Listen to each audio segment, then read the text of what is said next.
روزے کی حالت میں میاں بیوی کو ظاہر ہے کہ وہ احتیاط کرنی پڑے گی اپنے معاملات کی. اس میں بخاری مسلم میں آتا ہے کہ ام عائشہ کہتی ہیں کہ نبی علیہ السلام اپنی بیویوں کو روزے کی حالت میں گلے بھی لگا لیا کرتے تھے, بوسہ بھی لے لیا کرتے تھے, یہ بتانے کے لیے ام عائشہ نے بتایا کہ اس سے روزہ نہیں ٹوٹتا. لیکن ساتھ ہی ام عائشہ نے کہا کہ تم میں سے کون شخص ہوگا جو اپنی خواہشات پر رسول اللہ سے بڑھ کر قابو پا سکتا ہے. یعنی نبی علیہ السلام تو اس لیے کرتے تھے کہ ظاہر آپ اس ایکسٹریم لیول کو کراس نہیں کریں گے کہ جس سے روزہ ٹوٹ جائے. اور اس کو سپورٹیو حدیث ہے ابو داؤد میں, نبی علیہ السلام کے پاس ایک بوڑھا شخص آیا اور اس نے یہی مسئلہ پوچھا اپنے بیوی کے پوائنٹ آف ویو سے, تو نبی علیہ السلام نے کہا کہ کوئی حرج نہیں, اس سے روزہ نہیں ٹوٹے گا.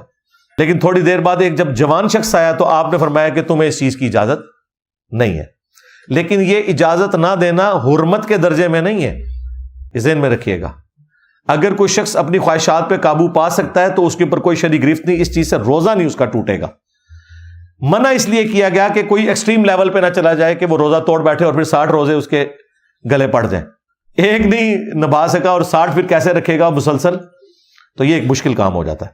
مردوں کے لیے اگر نائٹ فال والا ایشو ہو جائے, احتلام ہو جائے روزے کی حالت میں, تو کیا اس کا روزہ ٹوٹ جائے گا؟ نہیں, اس کا روزہ نہیں ٹوٹے گا, کیونکہ یہ تو اس کے اختیار میں نہیں ہے. لہذا نائٹ فال کے کیس میں روزہ نہیں ٹوٹتا.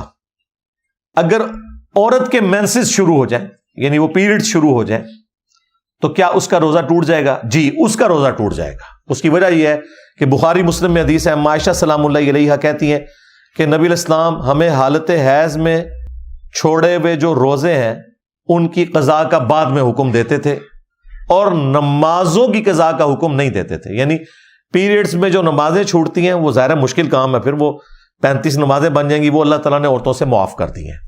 لیکن روزوں کی معافی نہیں ہے, وہ آپ نے بعد میں قضا دینی ہے. لہذا اگر غروب آفتاب سے 1 منٹ پہلے بھی اگر کسی کے ساتھ پیریڈز والا ایشو ہو گیا تو وہ والا اس کا روزہ اسی وقت ختم ہو جائے گا. لیکن ظاہر ہے کہ پھر وہ لوگوں کے سامنے کھانے پینے کی تو ضرورت نہیں ہے, عورتوں کو پتا ہوتا ہے وہ پردے سے اپنے معاملات کو لے کے چل رہی ہوتی ہیں. کیا جنوبی شخص جس پہ غسل فرض ہو وہ روزہ رکھ سکتا ہے؟ بالکل رکھ سکتا ہے. بخاری اور مسلم دونوں میں حدیث ہے, ام عائشہ سلام اللہ علیہا کہتی ہیں کہ نبی علیہ السلام حالت جنابت میں ہوتے تھے, احتلام کی وجہ سے نہیں, کسی اور وجہ سے. وہ انہوں نے پردے میں بات کی میاں بیوی کے تعلق کے پوائنٹ آف ویو سے. تو نبی علیہ السلام روزہ رکھ لیا کرتے تھے اور پھر طلوع فجر کے بعد غسل اتارا کرتے تھے.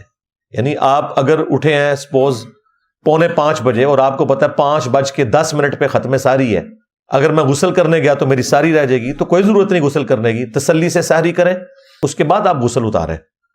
جنبی شخص روزہ رکھ سکتا ہے. اسی میں وہ امپلائڈ ہو گیا مسئلہ جو میں نے پہلے بیان کیا تھا کہ اگر کوئی شخص جنبی ہے تو جنبی ہونا اس کے روزے کو نہیں توڑے گا, کیونکہ جنبی جب روزہ رکھ سکتا ہے اور روزے کے دوران کوئی جنبی ہو گیا ہے نائٹ فال کی وجہ سے, تو پھر اس کا روزہ نہیں ٹوٹے گا.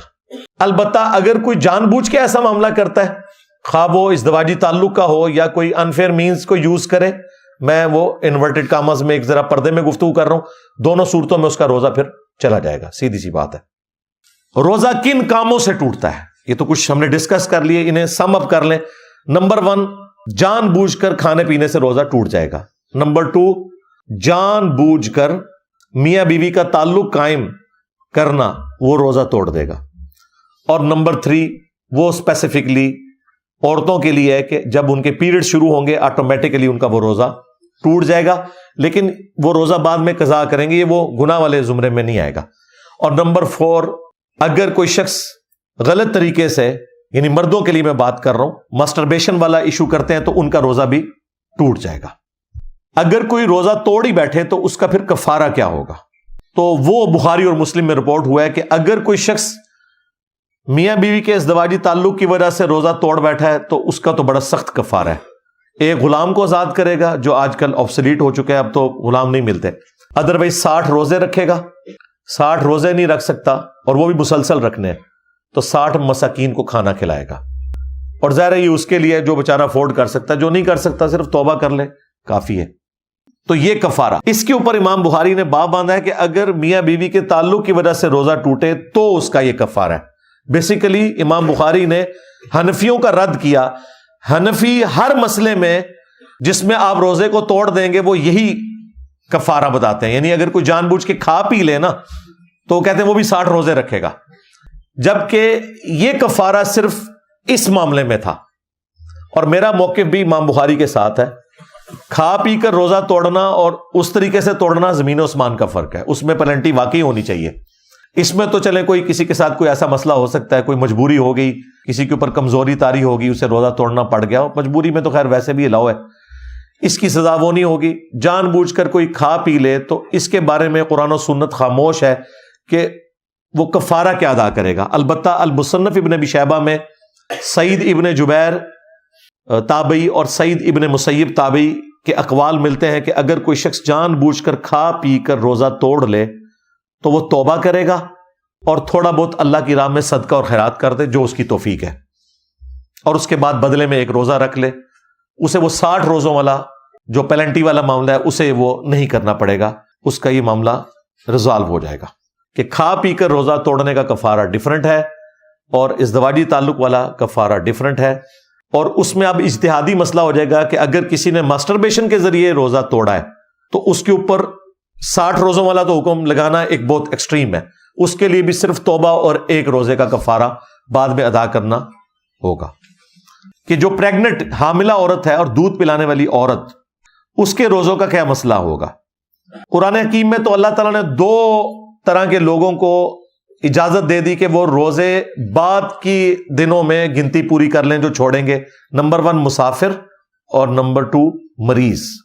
لیکن جامع ترمذی, سنن ابی داؤد, سنن نسائی اور سنن ابن ماجہ میں موجود ہے نبی علیہ السلام نے مریضوں کے ساتھ ساتھ حاملہ عورت اور دودھ پلانے والی عورت کو بھی اجازت دی ہے کہ وہ اپنے روزوں کو مؤخر کر سکتی ہے بعد میں رکھنے کے لیے.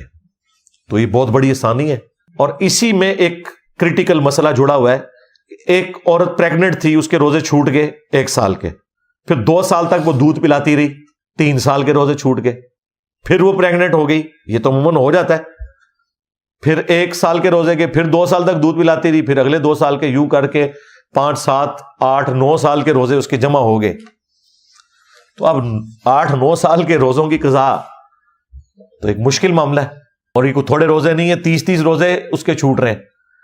تو ایسی صورتحال میں آپ قرآن کا وہ جنرل حکم فالو کریں گے, لا یکلف اللہ نفسا الا وسعها. اللہ تعالیٰ کسی جان پر اس سے بڑھ کر بوجھ نہیں ڈالتا مگر وہ بوجھ جس کو وہ اٹھا سکتا ہے.